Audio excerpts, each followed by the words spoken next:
Halo sahabat bela diri, balik lagi dengan saya Emil Jagat di channel Dunia Bela Diri.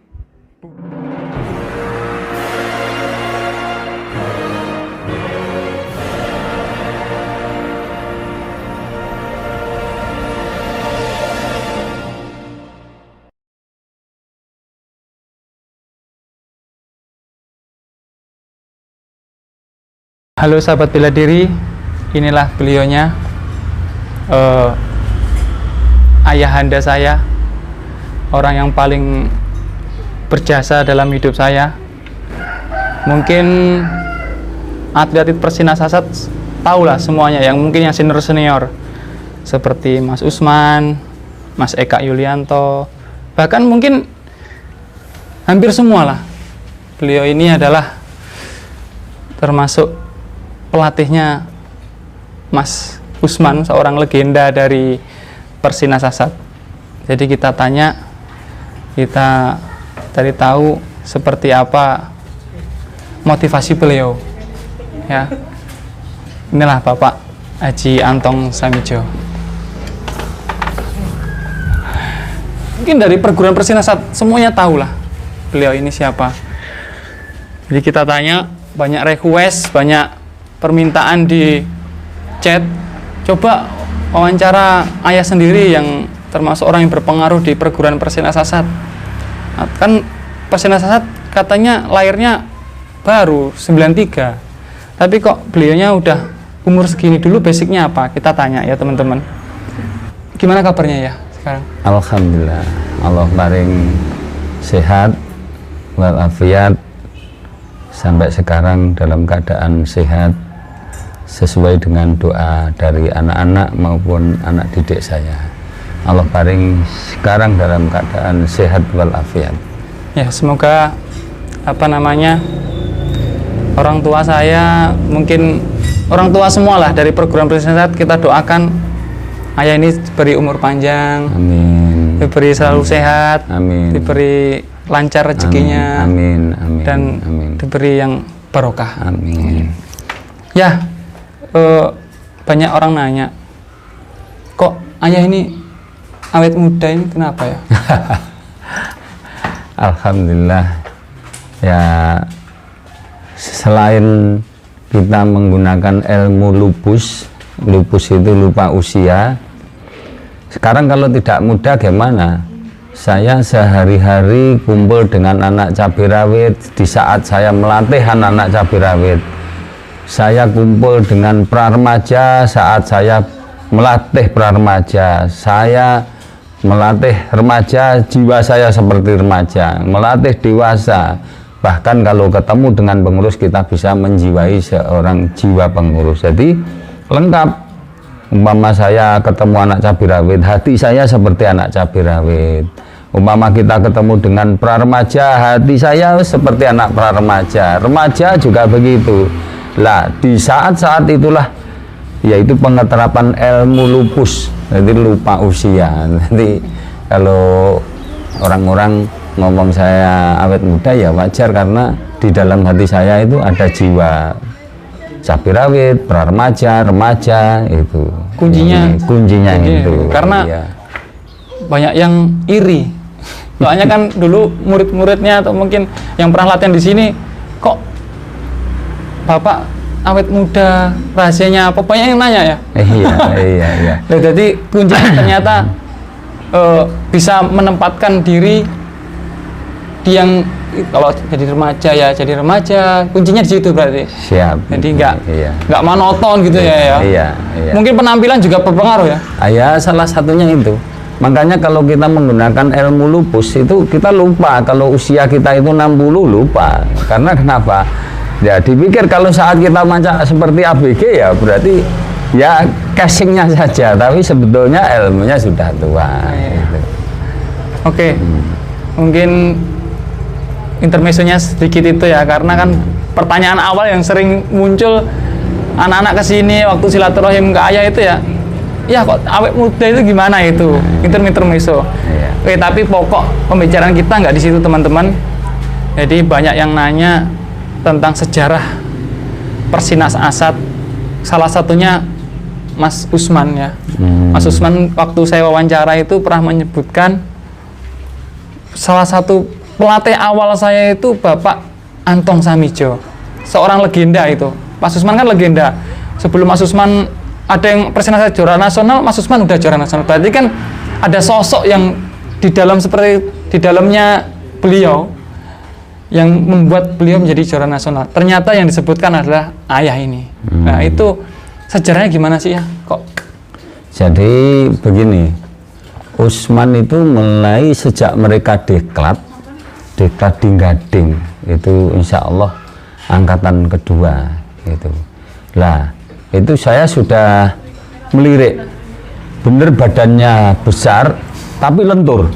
Nah, itu kelebihannya itu. Nah, terus lihat saya lagi mentalnya kelihatannya juga mental juara. Terus konsentrasinya mereka di dalam menerima ilmu itu anaknya itu mempunyai konsentrasi tinggi. Nah, semenjak mereka ada kejurda pertama di Persina Sasat, pada waktu itu diselenggarakan di Kediri, mereka juara. Wah, penampilannya juga luar biasa, penampilannya, rambutnya gondrong. Nah, dan saya pernah gurauin kalau bisa para atlet nanti rambutnya supaya dipotong. Lah, pendiriannya mereka kuat. Lah, mentolong. Lah, itu bahasa itu masih saya ingat itu. Lah, akhirnya setelah mereka mengikuti kejurda Persina Sasat juara 1, terus mereka saya arahkan, kamu besok ikut TC di rumah saya, latihan di rumah saya. Mas Usman itu? Mas Usman saya suruh TC di rumah saya. Nah, terus akhirnya alhamdulillah mereka ikut TC. Lah, di kejurda di Jember mereka kalah, tapi kalahnya menurut penyaksian dari lawannya, mereka punya talenta bagus. Artinya punya talenta itu mereka mempunyai kelebihan yang beda lah. Setelah mereka kalah di Jember, saya TC terus mereka, saya ikutkan memorandum, saya biarkan mereka. Saya biarkan, saya kasih apresiasi, sekali kamu bisa banting lawanmu nanti saya kasih 50.000. Nah, jadi ya lawannya di bawah Smart sampai mereka juara 1. Mas Usman gitu. Juara 1 di Jawa Timur. Terus akhirnya saya kapan hari itu ketemu sama Mas Anas ya. Anas dari pelatihnya Jatim. Ini ada orang Kalimantan mencari atlet yang kelas besar. Nah, saat itu saya turunkan Usman itu. Nah, akhirnya bisa menjadi juara Porprov, terus akhirnya juara Selekda alhamdulillah juara lagi. Dan saat itu mereka masih ada ketergantungan dengan saya. Setiap mereka tanding mintanya harus ditunggui saya. Mas Usman ya? Iya, lah mereka sampai final itu saya harus berangkat sendiri. Maksud saya ajari supaya biar mandiri, punya rasa tanggung jawab begitu. Jadi nanti malam final saya sore harus terbang ke sana, suruh nunggui saya finalnya itu. Nah, alhamdulillah dengan kedatangan saya mereka seumpama kekuatan itu 50 bisa jadi 100 karena kedatangan sugestinya mereka melihat seorang pelatih. Alhamdulillah hingga sampai final mereka menang. Itu awal mulanya Mas Usman di Kalimantan. Iya, di Kalimantan alhamdulillah bisa juara. Dan kelebihannya Mas Usman yang saya saksikan pada di waktu-waktu saya setiap melatih itu, hebatnya yang perlu sekarang harus ditiru oleh atlet-atlet yang lainnya, tidak pernah menggerutu. Tidak Ngerusulo. pernah. Istilah bahasanya ngerusulo enggak. Jadi semangat, tidak pernah menggerutu. Dan ketaatannya luar biasa. Saya minta datang, Mas Man, datang ke rumah, ke Padepokan. Pagi saya ngomong, beberapa jam sudah datang. Nah ini juga perlu ditiru, karena kenapa? Kalau sudah ada sinergitas antara pelatih dengan atlet, nah itulah akan terwujud sesuatu yang akan terbaik di dirinya. Itu salah satu penyaksian saya terhadap Mas Usman. Itu ya, cuman kelemahannya mereka punya cedera lutut. Jadi cedera lutut, umpama mereka tidak kena cedera lutut, mungkin ya masih semangat terus gitu. Ya, jadi karena terbentur cedera itu ya. Iya, terbentur cedera itu. Jadi makanya ya pensiun dini lah. Iya, pensiun dini. Tapi dalam hatinya mereka tidak pensiun. Iya. Secara lahiriah mereka pensiun, tapi dalam hatinya tidak pensiun. Nah, buktinya mereka sebetulnya masih ingin semangat untuk tanding terus. Nah, sekarang dibuktikan mereka di daerah dimanfaatkan menjadi pelatih, di cabang menjadi pelatih, dan itu pun mereka selalu ya istilahnya sharing terus, di mana ada perkembangan teknik itu sering disaringkan dengan saya itu. Nah, karena untuk perbendaharaannya mereka itu. Iya. Jadi bagus sekali itu. Ya, itu perlu ditiru di pelatih-pelatih yang lainnya. Gitu. Oke, ya. Niko, banyak yang bertanya juga latar belakang ayah ini seperti apa sih? Dulu kan Asad kan perguruan baru ya. 93 baru lahir. Nah, dulu basicnya ayah itu melatih Mas Usman itu dari bela diri apa, dan mungkin kalau silat mungkin perguruan apa ya? Jadi begini, saya itu mulai sejak kecil SD itu jujur ada, saya belum pernah mengecam bela diri, saya sudah praktek bela diri. Artinya belum belajar bela diri sudah praktek bela diri. Saya sering bertengkar di jalan. Aduh, kenapa saya sering bertengkar di jalan? Faktornya banyak. Satu, saya anaknya orang tidak punya, ya toh? Saya tidak punya bapak. Lah, hidup saya di jalan. Jadi yang membesarkan ya termasuk orang-orang di jalanan itu. Lah, saya dengan banyaknya bergaul di jalan itu, mental saya mental jalanan. Lah, mulai sejak kecil, sudah SD, saya tuh sudah sering ngerecoki anaknya orang-orang, berantem gitu. Iya, berantem anak kecil gitu loh. Lah, terus motivasi saya itu ya ingin menjadi seorang jaguar. Nah, itu ya. Terus akhirnya sering latihan sendiri. Dulu kan belum banyak video-video begitu kan, ada buku-buku, gambar-gambar itu, terus saya tirukan sendiri, saya buat patung-patungan, saya pukuli sendiri lah, bayangan terobsesi gitu ya? Iya, terobsesi di situ. Lah, itu berapa saya lah, terus akhirnya semenjak kelas 1 SMP baru saya mengikuti yaitu perguruan ya Klatnas Perisai Diri, sampai saya lulus SMA. Juga pernah jadi atletnya Perisai Diri. Saya pernah juara yaitu di invitasi internasional Perisai Diri pada waktu itu, pelaksananya di Semarang sana. Terus tahun berapa ini? Tahunnya 1987. 87-an. Ya, 1887 saya pernah menjadi dutanya Perisai Diri Indonesia. Terus langsung terus berlatih.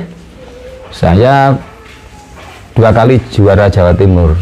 Juara FC Jawa Timur, Brawijaya Cup dan Kejurda FC. Nah, saya terkendala di ekonomi, saya tidak bisanya memang, makanya kalau sesuatu kalau sudah kena kendala ekonomi ya sulit untuk bisa berkembang. Kenapa kendala ekonomi? Saya pada waktu jadi juara itu saya sudah kondisinya sudah kerja di salah satu perusahaan. Saya harus boleh meninggalkan kerjaan tapi tidak dibayar. Lah, FC saat itu belum bisa istilahnya dulu Plada belum bisa menggaji atletnya, itu belum bisa. Zaman dulu. Nah, saya bertanding tanding ke Jawa Timur itu biaya-biaya sendiri ya zaman dulu itu. Harus ya kalau dikenang ya memang ya kondisinya sangat memprihatinkan pokoknya dulu. Jadi biaya-biaya sendiri, berangkat sendiri. Lah sedangkan di FC itu kan pertandingan kan harus pakai baju hitam. Iya. Lah mau beli baju hitam ya enggak bisa. Jadi bajunya perisai diri putih itu saya wenter jadi hitam. Cat Ya, jadi saya wenter hitam, lah warnanya tidak bisa hitam keputih-keputihan itu, jadi lucu sekali itu.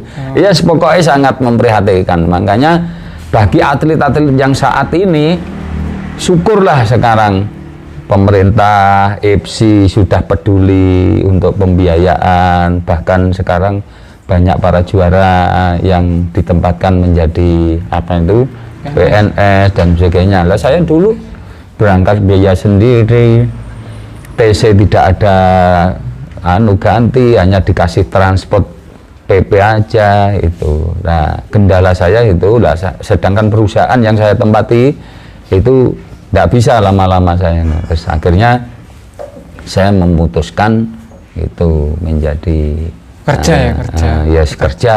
Setelah itu kerja. Oh. Itu. Nah terus hubungannya sama Asat ya? Nah itu gimana ceritanya? Atau abis setelah kerja niku nggak latihan, abis itu langsung ada Asat itu gimana? Ya jadi begini, itu ceritanya begitu. Kenapa saya harus lintas perguruan? Jadi awalnya saya berlatih di perisai diri, alhamdulillah ya sampai jadi atlet, bahkan atlet Jawa Timur, dan saya juga merasa syukur sekali dengan perguruan perisai diri. Karena kenapa? Mulai saya bisa mukul, bisa nendang, bisa banting ya berawal dari situ. Lah sebelum saya jadi keluarga Platnas Perisai Diri, saya itu sudah bernaung di lembaga agama. Lah suatu ketika di tahun 1993 lembaga agama saya itu ada kebijakan untuk membuat perguruan.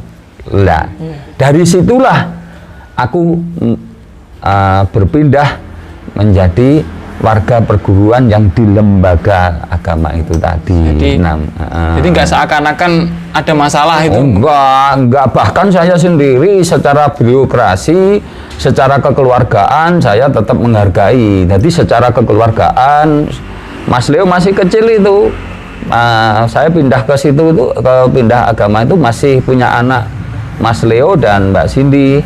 Secara keluarga saya sama istri sama sampean Mbak Cindy saya ajak ke pengurus-pengurusnya perisai diri, saya mohon pamit secara kekeluargaan. Secara birokrasi saya membuat surat juga baik-baik, surat pengunduran diri saya menjadi Platnas Perisai Diri, tembusannya ke Perisai Diri Jawa Timur, bahkan ke FC pun saya juga ada tembusannya. Jadi nggak seakan-akan keluar gitu? Nggak arogan. Tapi hubungan gitu tetap?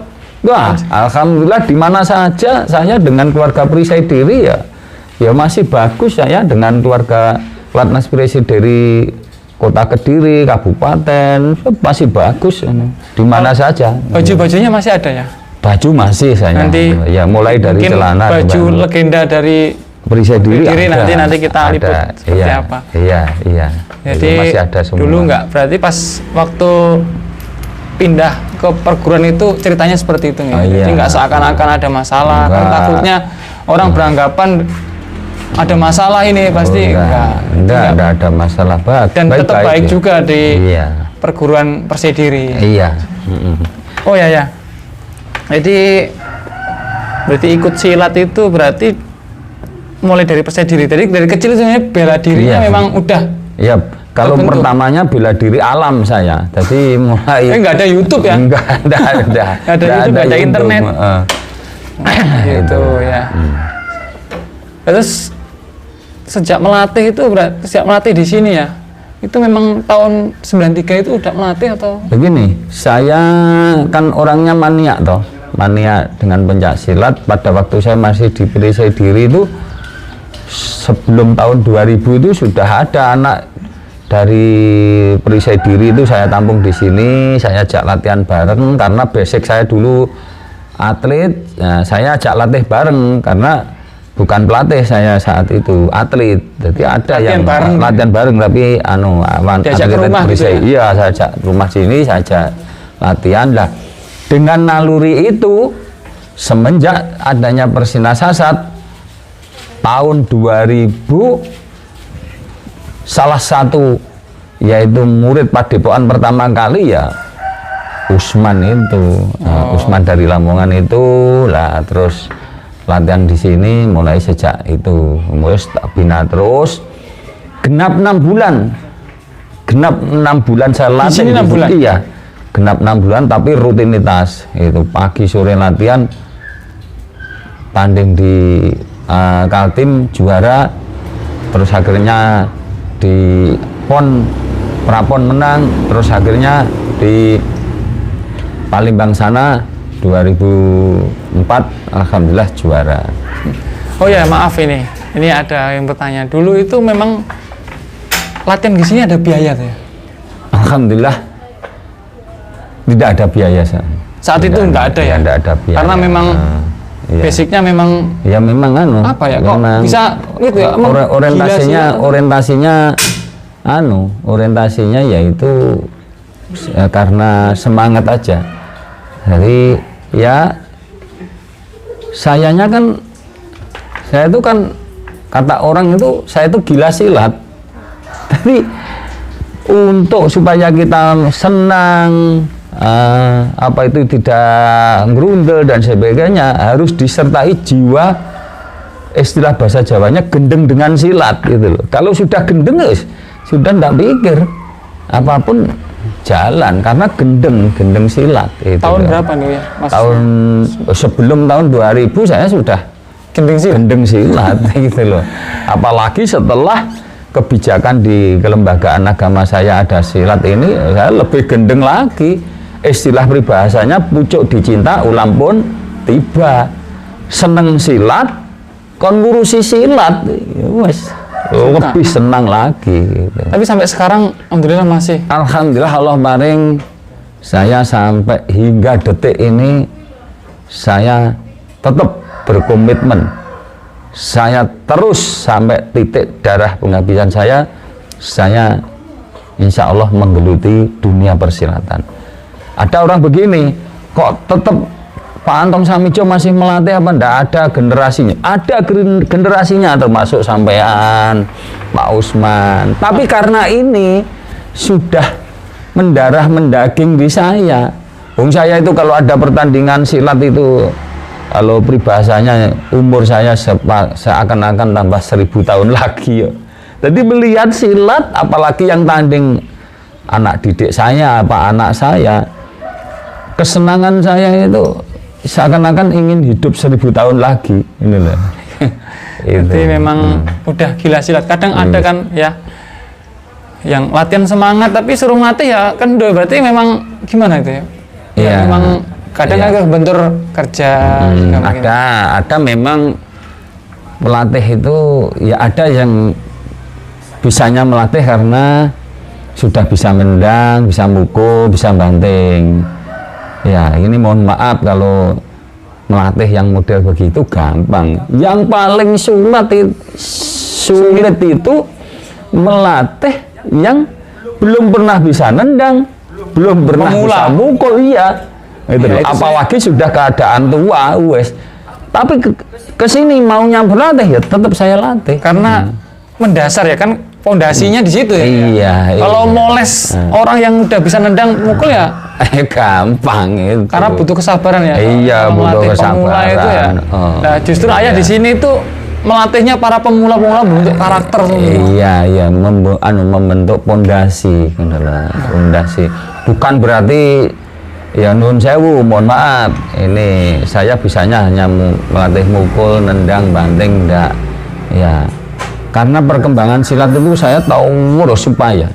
Jadi ada kejuaraan di mana saja saya berusaha berangkat sendiri.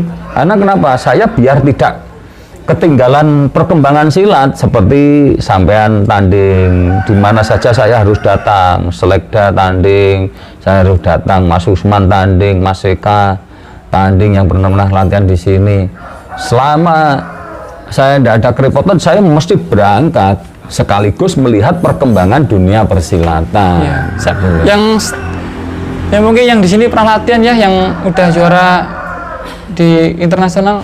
Contohnya Mas Eka gitu ya? Iya itu Mas Eka Yulianto itu. Pelatihnya Mas Malik katanya. Malik ya, Randi, Mas Nurdin itu kan ya? Latihannya di sini bapaknya Abdul Malik menimba ilmunya di sini. Randi itu sudah setahun insya Allah latihan di sini. Berarti pelatihnya para pelatih. Iya, pelatihnya para pelatih. Gitu. Ya mudah-mudahan ya semua berdoa, mudah-mudahan ayah selalu diberi kesehatan, diberi kekuatan, karena mendidik itu mungkin Allah memberi ganti yang lebih barokah. Amin. Amin. Terus untuk motivasi mungkin murid-murid ayah dulu, anak didik ayah dulu yang sekarang jadi pelatih atau mungkin masih jadi atlet, pesannya apa ya? Ya pesannya supaya tetap apa yang sudah pernah saya tanamkan di jati diri anak-anak itu, upaya semaksimal mungkin untuk supaya dikembangkan, karena anak-anak yang tinggal di sini itu tidak hanya semata-mata latihan silat ya, mereka di sini ini saya tanamkan yaitu menanamkan jati dirinya manusia itu bagaimana gitu loh. Karena kalau sudah menginjak dewasa itu tahapannya ada. Semasa mereka belum nikah, mereka ya wes sing ngurusi dirinya sendiri. Kalau sudah nikah harus punya tanggung jawab dengan keluarga. Kalau sudah punya tanggung jawab dengan keluarga, mereka bermasyarakat bagaimana sih bermasyarakat yang baik. Kalau mereka menjadi pengurus agama, bagaimana sih pengurus agama yang baik gitu loh. Terus umpama jadi pelatih, bagaimana sih tanggung jawabnya menjadi pelatih. Umpama jadi pengurus, bagaimana pengurus yang terbaik. Dan yang pernah saya terapkan ini supaya menjadi ingat-ingat pada anak, semuanya anak didik saya, di mana saja usaha di situ ada baik, jadilah yang terbaik. Itu motivasi yang sangat luar biasa. Kalau di mana saja kita menjadi yang terbaik, ya namanya yang terbaik kok. Yang terbaik itu berarti tidak perlu dikoreksi. Tapi usaha, manakala kita menjadi yang terbaik kok ternyata tidak bisa baik, itu namanya sudah menjadi takdir ilahi. Ya, tapi kita berusaha dulu. Iya, berusaha menjadi yang baik. Kalau Padepokan sini namanya Padepokan apa ya? Padepokannya yaitu Padepokan Budi Utomo. Nah ini akhirnya berkembang yaitu Cafe Budi Utomo Ikhlas. Jadi ada maknanya itu. Budi itu perilaku, utomo itu baik. Berarti anak-anak yang masuk ke Padepokan sini, ya visi misinya kamu harus menjadi yang terbaik, karena budi utomo. Sampai saya kafe pun, saya membuat kafe ini, Cafe Budi Utomo Ikhlas.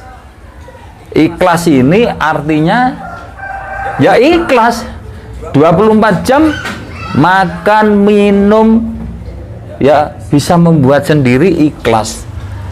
Loh, ikhlas apa enggak bayar? Enggak, wong jenah namanya ikhlas ya sudah enggak bayar gitu loh. Nah, kalau ya ada yang tanya dulu waktu diklat dulu di mana sih? Di Jombang, di Gading ya. Di Gading. Itu utusan dari PB Persina Sasat siapa aja ya? Selain ayah nih. Iya, jadi dulu namanya bukan PB dulu. Apa? Masih Pengnas.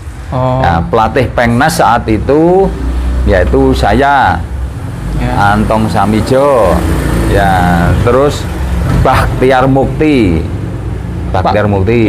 terus Agung Sujatmiko, Sultan Aulia, Supriyatna Poyomianto, terus Bambang Yusuf Wibisono. Itu Jadi orang-orang ya, termasuk orang-orang pertama. Pertama mereka menjadi pelatih. Jadi merekalah yang mencetak pelatih. Jadi pelatih yang mencetak pelatih, gitu loh. Nanti teman-teman kita suatu saat pasti berusaha menghubungi orang-orang yang berpengaruh di perguruan Persinasasat. Insya Allah seperti itu. Jadi Mas Baktiar itu sekarang berdomisili di Magetan. Terus Sultan Aulia berdomisili di Nganjuk. Supriyatna berdomisili di Jakarta.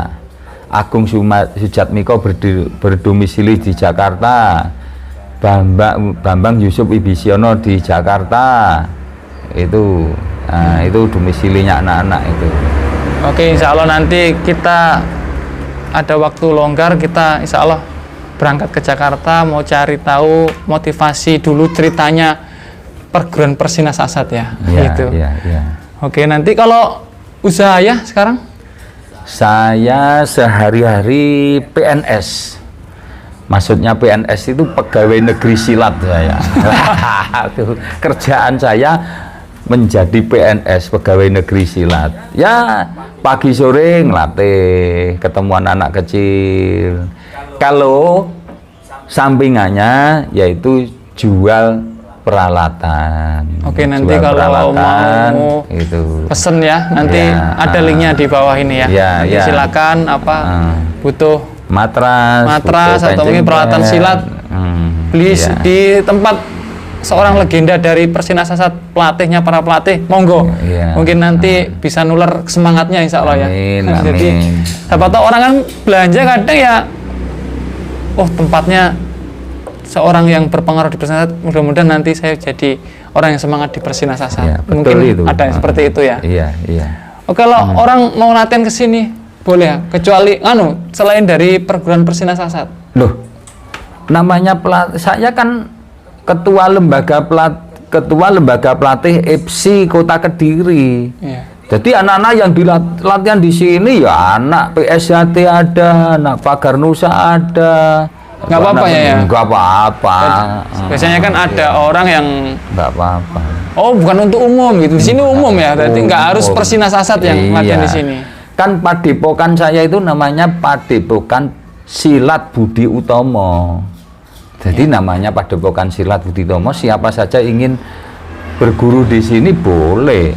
Boleh. Nanti teman-teman dari perguruan lain silakan kalau mau menghubungi, ingin berlatih di sini silakan. Di mana ya alamatnya? Ya ini alamatnya yaitu Dusun Losongo, RT 2 RW 6, Desa Tugurjo, Kecamatan Ngasem, Kabupaten Kediri.